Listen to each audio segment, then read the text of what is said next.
शहर की ताज़ा तरीन व खास खबरों के लिए अमरावती मंडल न्यूज़ चैनल को सब्सक्राइब करें तथा बेल आइकन को जरूर दबाएं।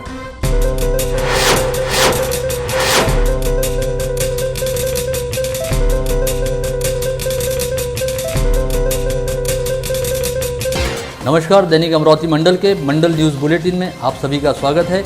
आइए पेश करते हैं आज की कुछ खास खबरें।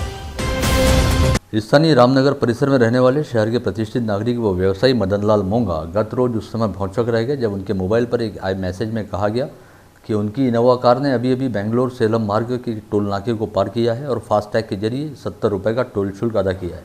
हैरत की बात यह रही कि मदनलाल मोंगा की इनोवा कार विगत 15 दिनों से अमरावती से बाहर गई नहीं, बल्कि 8-10 दिनों से गैरेज में खड़ी थी।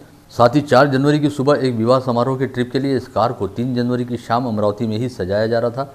ऐसे में सबसे बड़ा सवाल यह रहा कि जब यह कार 3 जनवरी की शाम अमरावती में खड़ी है तो फिर उसका फास्टैग 3 जनवरी की शाम ही बेंगलोर में कैसे प्रयुक्त हुआ। इस संदर्भ में मंडल न्यूज़ बुलेटिन को जानकारी देते हुए मदनलाल मोंगा ने बताया कि उनके पास इनोवा कार क्रमांक MH27BE0014 है, जिसका उन्होंने फास्टैग बनवा रखा है।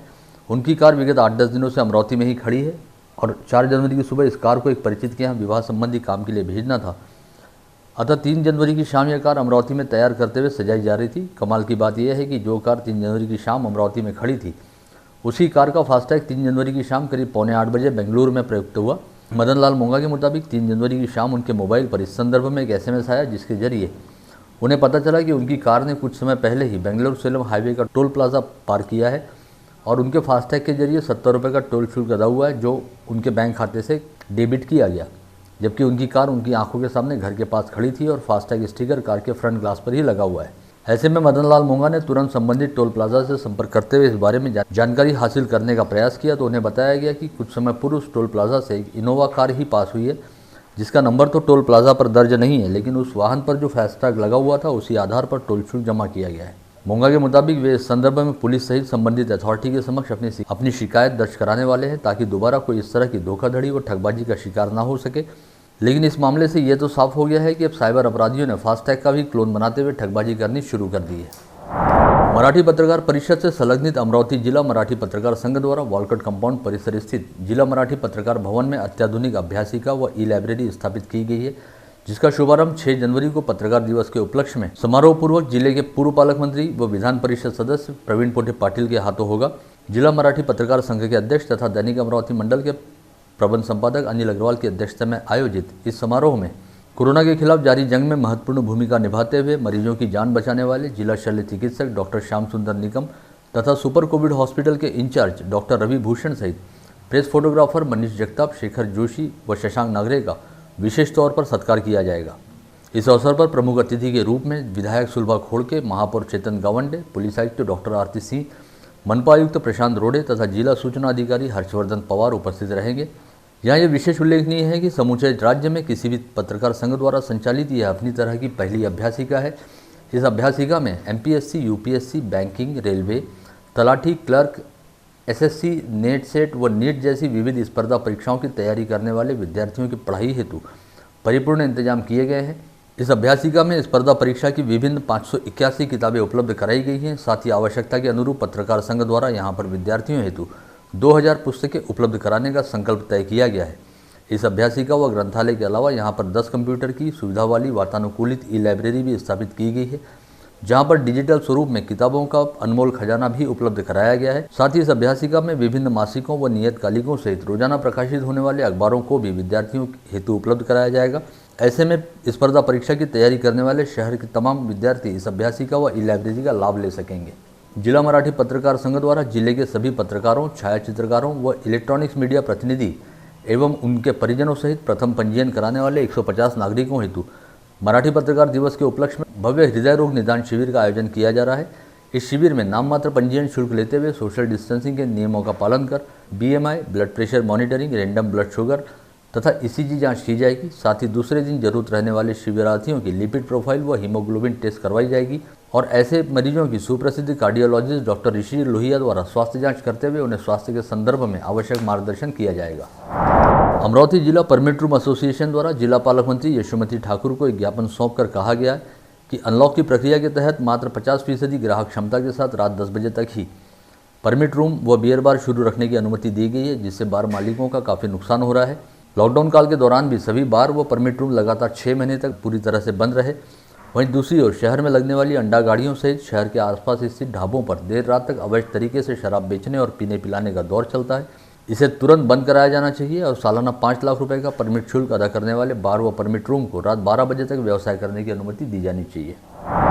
गत रोज शहर के प्रतिष्ठित नागरिक तथा वरिष्ठ स्वाधीनता सेनानी माणिकराव मोरे काका का 96 वर्ष की आयु में निधन हो गया था। पश्चात उनकी अंतिम यात्रा 4 जनवरी की सुबह 10 बजे जूनी टकसाल परिसर स्थित उनके निवास से निकाली गई एवं हिंदू स्मशान भूमि में बेहद शोकाकुल माहौल के बीच उनके पार्थिव पर अंतिम संस्कार किए गए। इससे पूर्व सोमवार की सुबह जिला पालक मंत्री यशोमती ठाकुर, कांग्रेस शहराध्यक्ष व मनपा के नेता प्रतिपक्ष बबलू शेखावत तथा पूर्व महापौर व पार्षद विलास इंगोले सहित राजनीतिक व सामाजिक क्षेत्र के कई गणमान्यों ने मोरे परिवार के निवास पर पहुंचकर दिवंगत माणिकराव मोरे काका के अंतिम दर्शन करते हुए उन्हें श्रद्धांजलि अर्पित की। वहीं गत रोज मोरे काका के निधन का समाचार मिलते ही पूर्व विधायक डॉक्टर सुनील देशमुख सबसे पहले मोरे परिवार के निवास पर पहुंचे थे। इन सभी गणमान्यों ने मोरे काका के निधन को अमरावती जिले के लिए अपूरणीय क्षति बताया। शहर के प्रतिष्ठित सराफा व्यवसायी तथा कट्टर कांग्रेस समर्थक नानाभाई सोनी का सोमवार 4 जनवरी की सुबह 11 बजे अकस्मात निधन हो गया। उनकी अंतिम यात्रा सराफा परिसर स्थित उनके निवास से मंगलवार 5 जनवरी की सुबह 10 बजे निकाली जाएगी और हिंदू मोक्षधाम में उनके पार्थिव पर अंतिम संस्कार किए जाएंगे। नानाभाई सोनी इससे पहले अमरावती महानगरपालिका के स्वीकृत पार्षद भी रह चुके हैं। उनके निधन का समाचार मिलते ही शहर के राजनीतिक व सामाजिक क्षेत्र में शोक की लहर व्याप्त है। कोरोना संक्रमण के खतरे को देखते हुए जब कड़ा लॉकडाउन लगा दिया गया था, तब सड़क किनारे रहने वाले बेसहारा लोगों से जरूरतमंद लोगों के लिए नानक रोटी ट्रस्ट की लंगर सेवा किसी वरदान से कम नहीं थी और कोरोना संक्रमण के खतरे के बीच भी नानक रोटी ट्रस्ट द्वारा लगातार जरूरतमंदों तक भोजन पहुंचाने का कार्य किया जा रहा था। ऐसे में इस काम के लिए अपनी सेवाएं देने वाले सेवाधारियों को युवा लॉयंस ग्रुप की ओर से कोरोना योद्धा के तौर पर सम्मानित किया गया है।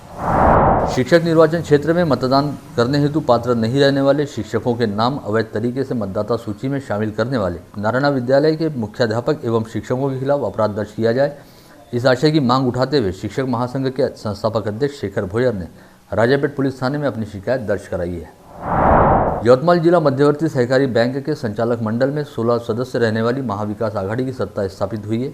अध्यक्ष पद पर वनी से वास्ता रखने वाले कांग्रेस के टीकाराम कोंघरे निर्विरोध निर्वाचित हुए हैं। वहीं उपाध्यक्ष पद पर वसंत घुईखेड़कर व संजय दरेकर की नियुक्ति की गई है। चांदूर बाजार तहसील के वडोरा ग्राम पंचायत तथा धामनगांव रेलवे तहसील के निम्बुरा बोड़खा ग्राम पंचायत के चुनाव निर्विरोध हुए हैं। 7 सदस्यीय वडोरा ग्राम पंचायत के चुनाव के लिए 8 उम्मीदवारों द्वारा नामांकन पर्चे दाखिल किए गए थे और नामांकन वापसी के दिन एक उम्मीदवार ने अपना नामांकन पर्चा वापस लिया। वहीं धामनगांव तहसील के निम्बुरा बोड़खा ग्राम पंचायत के लिए कुल 9 उम्मीदवारों ने ही नामांकन पर्चे दाखिल किए थे। इस ग्राम पंचायत की सदस्य संख्या 9 ही है। ऐसे में इस ग्राम पंचायत में भी चुनाव निर्विरोध घोषित किए गए हैं। आगामी 15 जनवरी को जिले की 553 ग्राम पंचायतों में चुनाव होना है। इस हेतु 4 जनवरी को नामांकन वापस लेने की अंतिम तिथि थी और अपराह्न 3 बजे तक नामांकन वापसी की प्रक्रिया खत्म होने तक कई प्रत्याशियों द्वारा अपने नामांकन वापस लिए गए, जिसके बाद निर्वाचन विभाग ने चुनावी मैदान में बचे प्रत्याशियों के नामों की अंतिम सूची घोषित करते हुए इन सभी प्रत्याशियों को चुनाव चिन्हों के वितरण का कार्य शुरू किया। ऐसे में खुद को मिलने वाले चुनाव चिन्ह प्राप्त करने हेतु एवं इस प्रक्रिया का हिस्सा बनने हेतु सभी तहसील कार्यालयों में संबंधित ग्राम पंचायत क्षेत्रों के प्रत्याशियों की जबरदस्त भीड़ उमड़ी। अमरावती तहसील कार्यालय में एक महिला प्रत्याशी अपनी छोटी सी बेटी को लेकर चुनाव चिन्ह प्राप्त करने हेतु आई थी, जो सभी के आकर्षण का केंद्र रही। आदिवासी बहुल मेलघाट निर्वाचन क्षेत्र के विधायक राजकुमार पटेल ने शनिवार 2 जनवरी को इंदौर धारणी परतवाड़ा राष्ट्रीय महामार्ग के निर्माण और दुरुस्ती का कार्य शुरू करने की मांग को लेकर जंगल में ही कुर्सी लगाकर ठिया आंदोलन करना शुरू किया था। यह जानकारी मिलते ही संबंधित महकमों में जबरदस्त हड़कंप व्याप्त हो गया। पश्चात सार्वजनिक लोक निर्माण विभाग, पुलिस महकमे एवं वन विभाग से संबंधित अधिकारी तुरंत यहां पहुंचे और इस सड़क के डामरीकरण कार्य की शुरुआत हुई। मेलघाट व्याघ्र प्रकल्प एवं वन विभाग की जटिल शर्तों की वजह से विगत लंबे समय से यहां से गुजरने वाले सड़क की दुरुस्ती नहीं हो पा रही थी और पूरे मार्ग पर जगह जगह गड्ढे हो गए थे, जिसे लेकर लोगों की ओर से बड़े पैमाने पर शिकायतें मिल रही थी। ऐसे में विधायक राजकुमार पटेल ने शनिवार को रास्ते के किनारे ही टेबल कुर्सी लगाकर ठिया आंदोलन करते हुए पहले चरण में मंजूर लवादा से बोरी के बीच 16 किलोमीटर की सड़क की दुरुस्ती का काम तुरंत शुरू करवाया और काम पूरा होने तक वे दिन भर यहीं पर उपस्थित रहे। औरंगाबाद जिले का नाम बदलकर संभाजीनगर करने की मांग को लेकर महाराष्ट्र नवनिर्माण सेना द्वारा समूचे राज्य में समर्थन आंदोलन किया जा रहा है। इसी पृष्ठभूमि पर मनसे की शहर शाखा द्वारा अमरावती बस स्टैंड परिसर में अमरावती औरंगाबाद शिवशाही बस का बोर्ड हटाकर वहां पर अमरावती छत्रपति संभाजीनगर का बोर्ड लगाया गया और औरंगाबाद शहर का नाम बदलकर छत्रपति संभाजी महाराज यह नया नाम रखने की घोषणा की गई। ब्रिजलाल बियाणी विज्ञान महाविद्यालय के राष्ट्रीय सेवा योजना पथक की ओर से सावित्रीबाई फुले की जयंती उपलक्ष्य में रक्तदान शिविर का आयोजन किया गया। शिविर का उद्घाटन प्राध्यापक डॉक्टर दीपक धोटे के हाथों किया गया। इस अवसर पर राष्ट्रीय सेवा योजना के कार्यक्रम अधिकारी आकांक्षा भुम्बर, विवेक पंतवालिया एवं महेंद्र भुतला मौजूद थे। इस समय 25 लोगों ने स्वयं स्फूर्त तौर पर रक्तदान किया। महानगर पालिका के स्कूलों में पढ़ने वाले छात्रों को बेहतरीन ढंग से मार्गदर्शन करने वाले मेहनती शिक्षकों का लोनावला में हुए राज्य स्तरीय शिक्षक अधिवेशन में सत्कार किया गया। इस समय अमरावती महानगर पालिका की प्राथमिक स्कूल क्रमांक 15 SRPF कैंप के आदर्श शिक्षक योगेश चाटे एवं मनपा हिंदी स्कूल क्रमांक 11 भाजी बाजार के मुख्याध्यापक गोपाल कामले का राज्य की शालेय शिक्षा मंत्री वर्षा गायकवाड़ के हाथों सत्कार किया गया। महाविकास आघाड़ी सरकार के उप मुख्यमंत्री अजित पवार ने अमरावती जिले का मेडिकल कॉलेज रद्द कर सिंधुदुर्ग में मंजूर करते हुए निधि भी उपलब्ध करा दी है। इस जरिए अमरावती जिले पर सरासर अन्याय किया गया है। इस अन्याय के खिलाफ आवाज उठाते हुए बहुजन समाज पार्टी की ओर से पालक मंत्री यशोमती ठाकुर को निवेदन दिया गया और यह अन्याय दूर नहीं करने पर 26 जनवरी को आंदोलन करने की चेतावनी दी गई है। जिले में सोमवार 4 जनवरी को कोरोना के 36 नए संक्रमित मरीज पाए गए। इसके साथ ही जिले में कोरोना के कुल संक्रमितों की संख्या 19,937 पर जा पहुंची है। सोमवार को RT-PCR टेस्ट में 32 और रैपिड एंटीजन टेस्ट में 4 लोगों की रिपोर्ट पॉजिटिव आई है, जिनमें एक अल्पवयीन बच्चे सहित 24 पुरुषों और 11 महिलाओं का समावेश रहा। इसमें अमरावती शहर के 22 और ग्रामीण इलाकों के 14 लोग शामिल हैं।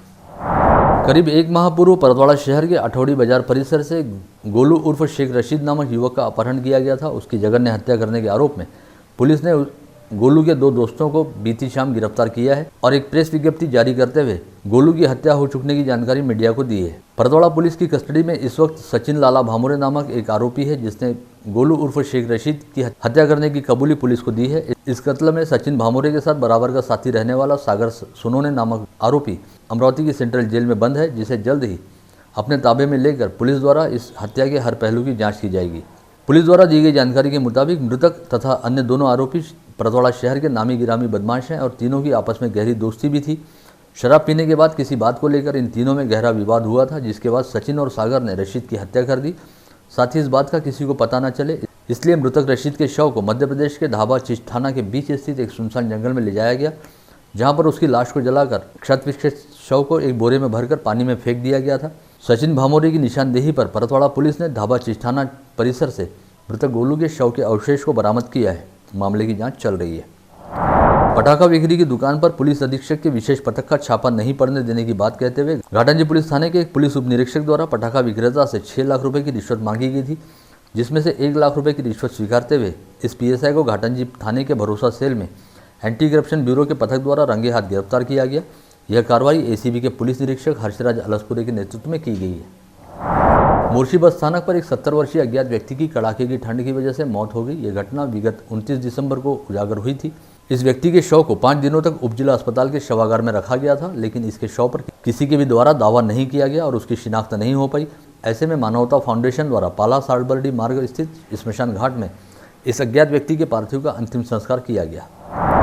सिराजगांव अरडक फाटे के पास चांदूर बाजार पुलिस ने नाकाबंदी करते हुए रेत से भरी बगैर नंबर वाले ट्रैक्टर ट्रॉली को पकड़ा है। पूर्णा नदी के पात्र से फुबगांव की दिशा से चांदूर बाजार में अवैध रूप से ट्रैक्टर ट्रॉली में रेत भरकर लाई जा रही थी, जिसमें 5,000 रुपये की आधा बरास रेत सहित ट्रैक्टर ट्रॉली समेत 5,000 रुपये का माल जब्त किया गया। वहीं इस कार्रवाई में पुलिस ने कुरलपुरना में रहने वाले रवि उर्फ सुशील भाखरे को हिरासत में लिया है। कोल्हापुरी गेट पुलिस थाना क्षेत्र में आने वाले मालीपुरा में रहने वाले 37 वर्षीय सागर जाधव को सीने में दर्द उठने से उसकी मौत हो गई। सुबह के समय सागर जाधव के सीने में अचानक तेज दर्द उठा और उसे उसके परिजनों ने इलाज के लिए इरविन अस्पताल में भर्ती कराया, लेकिन तब तक सागर की मौत हो चुकी थी। 2 युवकों द्वारा एक नाबालिग लड़की का अपहरण कर उसे मोटरसाइकिल पर बिठाकर पोहरा जंगल में ले जाकर उसके साथ गलत हरकत करने का मामला सामने आया है। इस नाबालिग लड़की द्वारा हल्ला मचाए जाने के बाद गश्त लगा रहे पुलिस की टीम ने जंगल की दिशा में दौड़ लगाकर इस बच्ची को सुरक्षित छुड़ा लिया और लंकेश गजबीये व अनिकेत वानखड़े नामक 2 युवकों को गिरफ्तार किया। अकोट रोड पर वल्लभनगर रेलवे पुल के पास मोटरसाइकिल व कार में भिड़ंत हुई। इस हादसे में 3 लोग घायल हुए। हादसे के बाद इस रास्ते पर यातायात काफ़ी देर तक प्रभावित रहा। शहर यातायात शाखा की टीम ने घटनास्थल पर पहुंचकर सभी घायलों को उपचार के लिए अस्पताल में भर्ती कराया। शेगांव नाका के नज़दीक अनंत विहार कॉलोनी में रहने वाली नंदाबाई मुंडे की पर्स से सोने की चेन अज्ञात चोर चुरा कर ले गया। इन दिनों चेन स्नैचिंग एवं महिलाओं के पर्स से सोने के आभूषण चोरी होने की घटनाएं लगातार सामने आ रही हैं। यह लगातार तीसरा दिन है जब किसी महिला के पर्स से सोने की चेन चोरी होने का मामला सामने आया है। इसी के साथ आज का बुलेटिन यहीं समाप्त होता है। कल दोबारा आप सभी से मुलाकात होगी ऐसे ही कुछ खास खबरों को लेकर। तब तक के लिए नमस्कार।